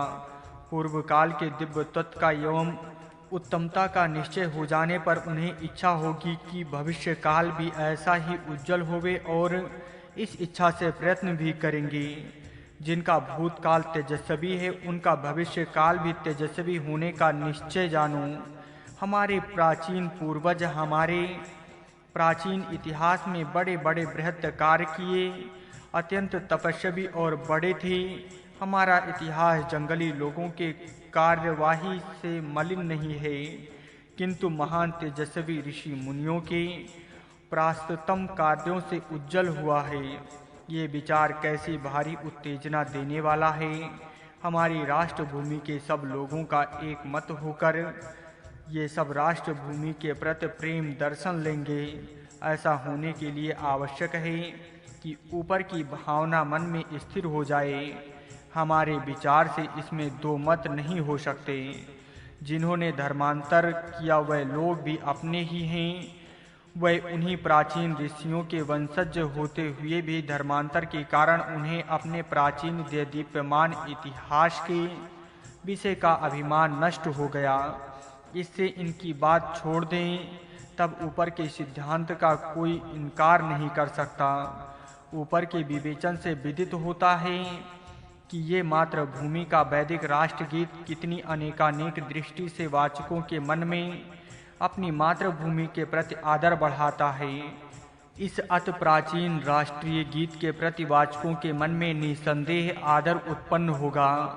ऋषि लोग सत्र और यज्ञ से राष्ट्र की उन्नति और राष्ट्र की जागृति करते थे। वर्तमान संक्षिप्त यज्ञ पद्धति से कोई भी प्राचीन शस्त्र और यज्ञ की कल्पना नहीं कर सकता।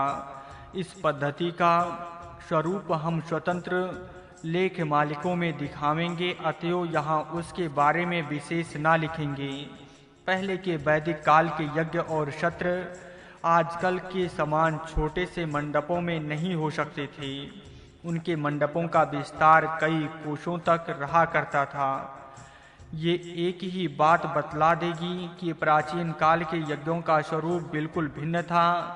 राष्ट्रीयता का विचार ऋषियों के अथक परिश्रम से जनता में जारी हुआ है, इसलिए ऊपर के मंत्रों का मूलभूत बनाने वाले ऋषि कहकर उनका सम्मान किया है। इसी के संबंध का निम्नलिखित अथर्ववेद का मंत्र देखिए। लोगों का कल्याण करने की इच्छा करने वाले आत्मज्ञानी ऋषियों ने प्रारंभ में तप किया, उससे राष्ट्र बल और ओज हुआ। अतएव देवों को चाहिए कि इसे नमन करें। इसमें बताया है कि राष्ट्रीयता की कल्पना ऋषियों के प्रयत्न से कैसे उत्पन्न हुई। वाचक देख लें कि ऋषि भूतकाल बनाने वाले किस प्रकार थे। राष्ट्रीय भाव ऋषि ऋण है, उसे चुकाने का प्रयत्न हर एक को करना चाहिए। ऋषियों ने राष्ट्र निर्माण में जैसे प्रयत्न किए वैसे ही अनन्य पूर्वजों ने भी किए, उसका स्मरण करना भी आवश्यक है। आगे के मंत्रों में उन पूर्वजों का स्मरण है। देव ऋण, हमारी जिस मातृभूमि में हमारे प्राचीन पूर्वजों ने पराक्रम किए और जिसमें देवों ने असुरों को भगा दिया, जो गौवें घोड़े और पक्षियों को अच्छा स्थान देती है, वो हमारी मातृभूमि हमें ऐश्वर्य और तेज देवे। हमारे प्राचीन काल के पूर्वजों ने इस भूमि में बड़े बड़े प्रयत्न किए, अनेक लड़ाइयाँ की, अनेक चढ़ाइयाँ की, गनीमी नीति के शुद्ध किए और खुले मैदान में लड़ाइयाँ की। इतना सब काम करके अपनी मातृभूमि का यश उज्जवल किया। वो हमारी मातृभूमि आज हमने कैसी रखी है। हमारे पूर्वजों का प्राचीन इतिहास हमारी दृष्टि के सामने है। क्या हम लोगों का बर्ताव उस इतिहास के योग्य है? उन समर विजयी पूर्वजों के वंशज होने का हमें कुछ तो अभिमान चाहिए। उनकी कीर्ति की शोभा देने योग्य हमें कुछ भी तो मत करना चाहिए। हे पाठकगण, विचार कीजिए, हमारा वैदिक राष्ट्रीय गीत क्या कहता है, जरा देखिए तो। जिस देश में प्राचीन समय में देवों ने असुरों को युद्ध में पराजित कर भगा दिया और हम लोगों के लिए ये देश स्वतंत्र रखा, उसी देश में हम लोगों ने पराधीनता की कालिमा लगा दी। कैसे शोक की कथा। वाचक ही विचार करें कि राष्ट्रीय गीत हमें किन बातों का स्मरण दिलाता है। प्राचीन पूर्वजों ने यूं किया और त्यों किया, ये बातें केवल रूखे अभिमान और गर्व के लिए नहीं कही जाती। उनके कहने का उपदेश ये होता है कि उन पूर्वजों के उज्जवल कार्यों में हमें स्फूर्ति मिले और हम भी कुछ वैसा ही कार्य करें। हम लोगों को चाहिए कि उस उद्देश्य की पूर्ति से हम लोगों से कहाँ तक हो सकी है ये देखें और उस न्यूनता को पूरा करने का निश्चय करें। हमारा ये वैदिक राष्ट्रीय गीत हमारे धर्म ग्रंथों में लिखा हुआ है। इसके जैसा राष्ट्रीय गीत दूसरे देवों के धर्म ग्रंथों में तो है ही नहीं, पर उन लोगों के अन्य किसी ग्रंथ में भी नहीं है। ऐसा होते हुए भी हमारे देश के लोग राष्ट्र की उन्नति के विषय में लापरवाह हैं और अन्य बहुत से देशों के लोग राष्ट्र के हित के लिए तत्पर रहें। इस दशा को देखकर कैसा भारी आश्चर्य होता है। हमारा राष्ट्रीय गीत इतना विस्तृत है, उसमें उदात्त विचारों के, अप्रतिम विचारों से लबालब भरे हुए दिव्य मंत्र हैं। ऐसे होते हुए भी हमारे साहित्य के राष्ट्रीयता का भाव ही नहीं और ये भाव हमारे लिए परकीय है। इस प्रकार की समझ रखने वाले हरि के लाल में हमसे हैं। अस्तु, वस्तु स्थिति जैसे है वैसी हमने जनता के सन्मुख रख दी है। जहाँ उपजता है वहाँ बिकता नहीं और जहाँ बिकता है वहाँ उपजता नहीं, ये कहावत यहाँ चिरतार्थ होती है। और देखिए, जिस भूमि की नाप अश्विनी कुमारों ने की, जिस भूमि में भगवान विष्णु ने पराक्रम किया, शक्तिशाली इंद्र ने जिसे अपने लिए शत्रु रहित किया, वही हमारी मातृभूमि जैसे माता अपने बालकों को दूध देती है, वैसे ही मुझे उपभोग के लिए पदार्थ देवे। इस मंत्र में स्पष्ट शब्दों में बतलाया है कि देवों ने इस मातृभूमि के लिए क्या क्या किया है। अश्विनी कुमार ने देश देशांतर के क्षेत्रों की माप की, देश की सीमाएं निश्चित की, जमीन नाप ली और इस प्रकार मातृभूमि की सेवा की। भगवान विष्णु ने जो पराक्रम किए वह सबको विदित ही हैं। इंद्र ने हजारों युद्ध किए और इस मातृभूमि को शत्रु के कष्टों से छुड़ाया है। इसी प्रकार अनन्य देवताओं ने भी इस मातृभूमि के लिए जो कुछ बन सकता है किया है, उसमें कुछ कसर न रखी। देव और असुरों के युद्ध में हजारों देववीरों ने इस मातृभूमि उद्धार के लिए युद्ध क्षेत्र में अपना बलिदान किया और इस भूमि को स्वतंत्रता का सौभाग्य प्रदान किया। वही देवों के व्रत हमें भी चलाना चाहिए। देवों ने निश्चित किए हुए मार्ग का ही निश्चय कर हम लोगों को भी किए, ये जानकर कि हम लोगों के लिए देवों ने तथा उस समय के पुरुषों ने क्या किया, हमें उनके ऋण से छुटकारा पाने का प्रयत्न करना चाहिए। ऋषि ऋण कौन सा है, सो बतला दिया गया। देव ऋण कौन सा है, सो भी बतला दिया गया। इन ऋणों से मुक्त होने के लिए हमें प्रयत्नशील बनना चाहिए। प्रत्येक को सोचना चाहिए कि हम ऋण मुक्त होने की चेष्टा कर रहे हैं या नहीं। इस देव ऋण के बारे में एक और मंत्र देखने योग्य है। देव जिस मातृभूमि की रक्षा गलती ना करके और आलस्य ना करके करते आए हैं, उस मातृभूमि हम लोगों को तेज और मीठा शहद आदि खाने के पदार्थ देवें। आलस्य न करते हुए देव इस भूमि की रक्षा करते आए हैं। आलस्य न कर सदैव काम करने वाले उन देवों के सन्मुख खड़े होने से आलसी लोगों को शर्म आनी चाहिए। न थकते हुए, विश्रांति न लेते हुए हम लोगों के लिए जिन देवों ने ऐसी भारी परिश्रम किए, उनके उस पवित्र कार्य के बदले में हम लोगों ने क्या किया? उनका स्वतंत्र रक्षा का कार्य क्या इस लोगों ने चलाया है? और कुछ नहीं तो क्या हम लोगों ने राष्ट्र उन्नति का कार्य सदैव जारी रखने का भी निश्चय किया है? वाचक न भूलें कि इन बातों पर विचार करने का समय आ गया है। ऊपर के मंत्र में यही कहा गया है कि देव गलती ना करके रक्षा करते हैं। गलती ना करके रक्षण किया, इसी से देव बंधन से छुटकारा पा सके। असुरों ने अनेक बार देवों की चिरकाल की पराधीनता की बेड़ी में जकड़ देना चाहिए। रावण, बलि और इनके सादृश्य अन्य राक्षसों ने इस प्रयत्न में कुछ भी कसर न रखी, किंतु ऐसे सब अवसरों पर देवों ने पुरुषार्थ की पराकाष्ठा की थी, अपनी स्वाधीनता बनाए रखी थी और असुरों को भगा दिया। गलती ना कर दक्षता से कर्तव्य करने की जो दीक्षा देवों ने हमें दी, क्या हमें उसका अभ्यास सावधानी से करना चाहिए? स्वदेश के कार्यों में हम लोगों की दक्षता क्या वैसी ही है जैसी होनी चाहिए? हम लोग किनारे हट के कारण पग पग पर क्या भारी भूल नहीं कर रहे हैं? वास्तव में राष्ट्रीय कार्य के लिए आत्मसमर्पण करने की हमें सदैव तैयारी रखना चाहिए, किंतु आत्मसमर्पण का समय आने पर उनकी ओर ध्यान न देने। कितने ही लोग इसमें हैं, यदि वाचक स्वयं ही इस बात को सोचेंगे तो उन्हें विदित हो जाएगा कि हमें क्या करने की आवश्यकता है। विद्वानों का ऋण, ऋषियों का राष्ट्र कार्य हम देख चुके हैं। देवों ने क्या किया सो भी देख लिया। अब हमें देखना है कि जो ऋषि नहीं, उन मननशील बुद्धिमान पुरुषों ने कौन सा कार्य करके राष्ट्र की सेवा की।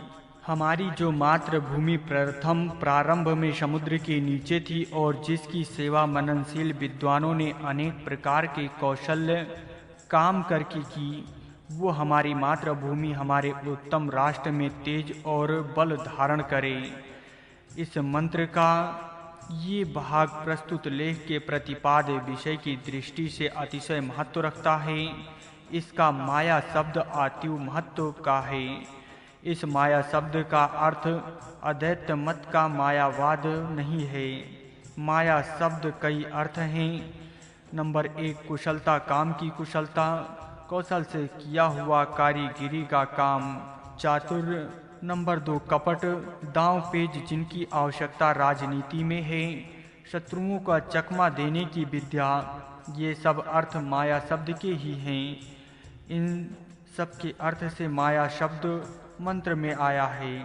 मनीषी मननशील लोग समय को देखकर कुशलता से, चतुराई से, कपट से व राजनीति के नियमों से मातृभूमि की सेवा करते हैं। यही इस मंत्र का आशय है। इस प्रकार देव, ऋषि और अन्य विद्वानों ने हमारी मातृभूमि की सेवा की है। जो मार्ग ऋषि, देव और अन्य बड़े बड़े ज्ञानी लोगों ने दिखा दिया, उसी में हमें आक्रमण करना चाहिए, उसी रास्ते से हमें जाना चाहिए, तभी हमारी भलाई होगी। हम पर 3 ऋण हैं, ऋषि ऋण, देव ऋण और अन्य ज्ञानियों का ऋण। हमें इन ऋणों को देखना चाहिए और उनसे मुक्त होने की चेष्टा करनी चाहिए।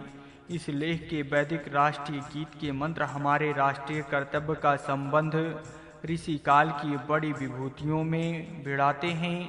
हमारी अखंड राष्ट्रीय कर्तव्य ऋषियों ने आरंभ किया, देवों ने उसकी पुष्टि की और अन्य विद्वानों ने उसे बढ़ाया। इस त्रिवेणी संगम से वह हमारे पास आया है। इसमें से हमें उसे आगे चलाना चाहिए। उसे चलाना हमारा आवश्यक कर्तव्य ही है। यदि हम उस कार्य को नहीं चलाते तो ऋषि और देव हमें जवाब पूछेंगे। हर एक को ये बात अच्छी तरह स्मरण रखनी चाहिए। वाचक विचार करें, इस मंत्र के उपदेश पर अच्छी तरह ध्यान दें और देखें कि हमारा धर्म कैसे विलक्षण और उच्च राष्ट्रीय धर्म का उपदेश करता है और वह उसके अनुसार आचरण के लिए तत्पर हों। हमारे राष्ट्रों को संसार के राष्ट्रों में उच्च से उच्च स्थान पर पहुंचने की जवाबदेही हम पर ही है। उसे निभाने के लिए हमें सदैव तैयार रहना चाहिए। मंत्रों की संगति। यहाँ इस विवरण को समाप्त करते हुए हमें इस सूक्तक के मंत्रों की संगति देखने का विषय थोड़ा सा कथन करना चाहिए। इस सूतक में कुल 63 मंत्र हैं। इनमें सबसे प्रथम के मंत्रों में मातृभूमि की धारणा किन गुणों से होती है, ये बात कही गई है। इसलिए ये मंत्र सबसे अधिक महत्व का है। प्रत्येक राष्ट्र भक्त को उचित है कि वो इस मंत्र को देखें, विचारें, मनन करें और इन गुणों को अपने अंदर बढ़ाकर अपने आपको मातृभूमि की सेवा करने के लिए सुयोग्य बनावें। द्वितीय मंत्र में राष्ट्र के लोगों के अंदर आपस की अभेद एकता चाहिए तथा आपसी झगड़े नहीं चाहिए इत्यादि जो महत्वपूर्ण उपदेश कहा है वो सदा स्मरण करने योग्य है।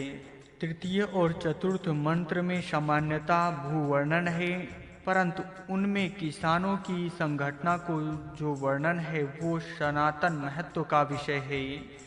पंचम सूत्र में पूर्वजों के पराक्रमों का स्मरण करने की जो सूचना मिली है वो आबालक वृद्धों को कभी भूलने योग्य नहीं है।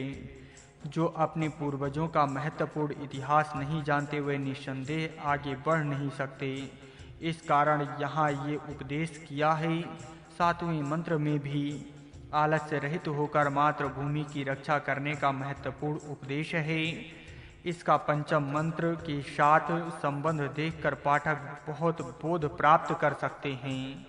मंत्र 6 और 7 में मातृभूमि का मनोहर वर्णन है।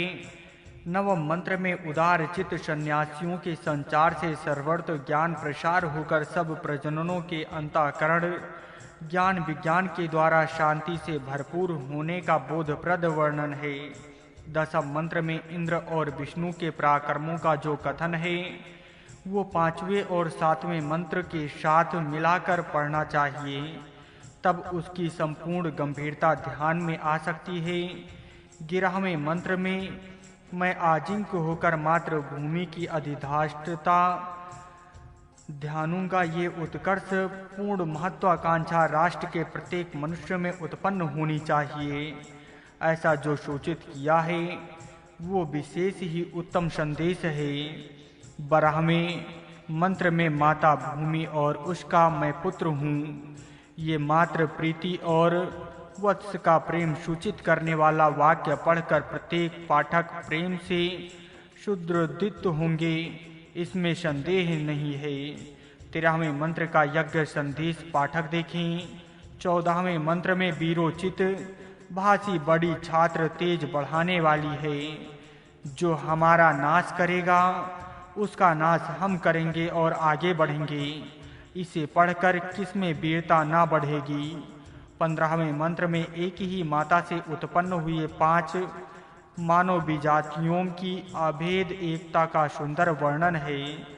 16वें से 18वें मंत्र तक के मंत्रों में भूमि विश्व ही अनुचेरम, हम मातृभूमि की प्रति दिन सेवा करेंगे, ये प्रतिज्ञा करके अपने मन में धारण करने योग्य है। क्या कभी ऐसी प्रतिज्ञा करने वाले मातृभूमि की उपेक्षा करेंगे। 19वें मंत्र से 31वें मंत्र तक मातृभूमि का सुंदर वर्णन अलंकार से भरपूर भरा हुआ है। अग्नि यज्ञ में हवन, पृथ्वी का गंध गुण, वनस्पतियों की उत्तमता, जल की महत्ता आदि वर्णन देखने से सचमुच हृदय का आनंद बढ़ता है।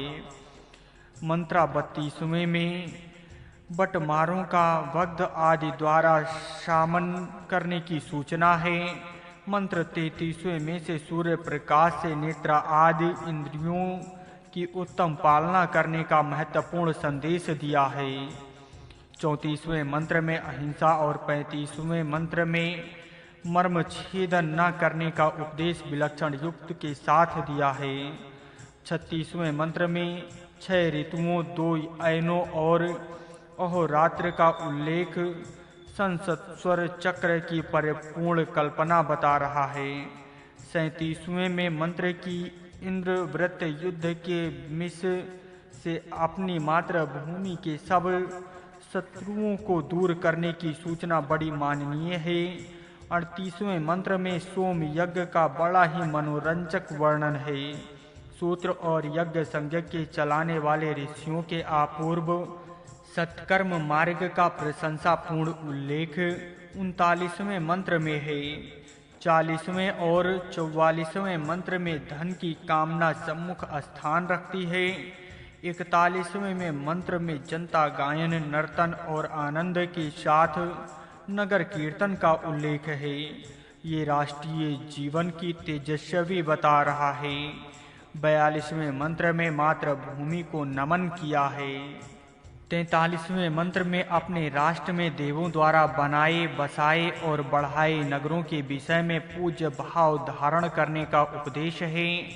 अपने लिए जगत की सब दिशाएं रमणीय होने का महत्वपूर्ण भाव इसी में पाठक मनन पूर्वक देख सकते हैं।